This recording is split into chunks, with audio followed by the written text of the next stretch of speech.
In today's video, we are checking out two awesome wet and dry vacs, the UWant D100 and the Tineco S5. In this video, we're gonna highlight which vacuum cleaner is better at edge-to-edge cleaning, overall suction power, and ergonomics. To start this video off, I do have to say that both of these vacuums did such a great job at cleaning, but one just happens to stand out a lot more. Before we get to any actual vacuuming tests, here's a shot of me using the D100. Here's a little display that comes on this unit, and it gives you all the options to turn off the water, to just use dry mode, which is just standard vacuuming, gives you the current battery life status, and whether or not there's actual water in the vacuuming head. I really like that feature. Both vacuums have control buttons on the handle itself, and right now we are looking at the Tineco vacuum, and you can actually see a difference in the design here, especially when it comes down to the overall look and the display. The display has really nice colors that actually tell you if it's detecting a lot of dirt, and it automatically adjusts its suction power and the mopping mode that it's in. Both vacuums come with a docking station. The UWant D100 definitely has a much easier docking station as it just slides right in and clicks into place to charge, while the S5 does need to be lifted up and then dropped back into the base for charging. When the vacuums are on their docks, you can initiate the self-cleaning feature, which allows both vacuums to clean themselves and really do a thorough job of cleaning that mop and overall internals of the vacuum. Both vacuums do a superb job at this, and it's a great way to keep your mops healthy for a longer period of time. When it comes down to adding and cleaning out the water tanks, the D100 has a much better system since one tank is both dirty and clean water and comes with a deodorizing stick built in, so your dirty water will not smell. The Tineco vacuum has two separate tanks, one for clean water and one for dirty water. Now, one thing I do wish both of these vacuums had was larger tanks for the water. I do feel like after every cleaning, I have to refill the tank. It would have been better if the tanks were larger, so I just wouldn't have to worry about that. And on top of that, they both have a mop drying feature, so you won't get any bacteria or weird smells coming from your mop. Now, one of the first things that I noticed when comparing both of these vacuums is the handles. The D100 comes with a flexible handle, which allows you to operate the vacuum a lot more seamlessly. So another great ergonomic improvement on the D100 over the S5 is the ability for it to lie flat. It has an adjustable handle, and the base of the vacuum allows you to lie flat completely. So this is especially useful for low-hanging furniture. So you can go under it, clean it effortlessly, and the vacuum can detect when you are cleaning in those types of areas. So it adjusts suction and the mop while you do that.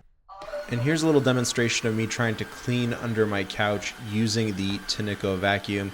It just doesn't lie flat, so it makes it very difficult for you to go under furniture. And for your entertainment, watch me make a whole mess out of my kitchen with some old coffee grounds that are wet and some soy sauce. Starting with the D100, let's see how well it performs. Definitely cleans a lot faster than any of my robot vacuums, but that's expected with manual vacuum cleaners overall. Now let's move on to the Tineco and see how well it does.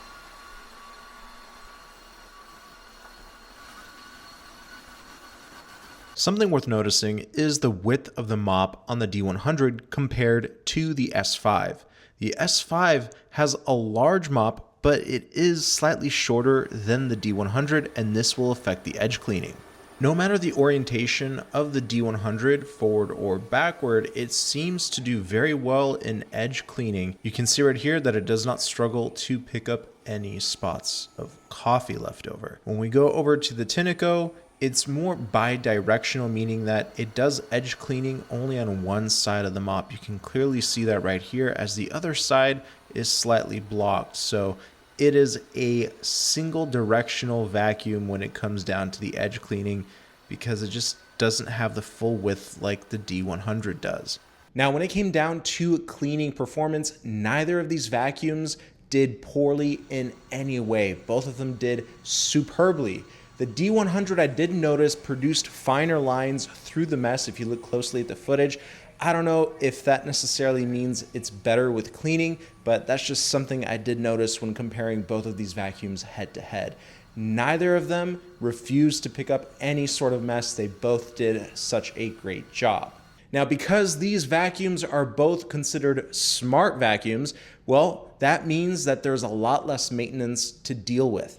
For example, both of them have this really nice home base, so while they're charging, they can auto-detect whether they need to be cleaned or not. And on top of that, they both have a mop drying feature, so you won't get any bacteria or weird smells coming from your mop.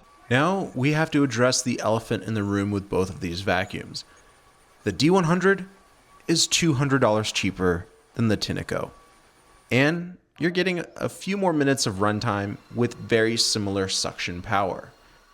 So who's the winner in this little race that we have going on between these two vacuums? It would be the D100, not because it cleaned better, but because it has much better ergonomics for you to clean your house more efficiently. Especially that ability for it to lie completely flat on the floor allows you to clean underneath furniture, and that's something that the S5, especially for its price point, lacks. So if you're interested in our winner for today's video, the D100 from YouWant, make sure you check out the link down below. Let me know what you think about it in the comment section, and I'll see you in another video. Peace.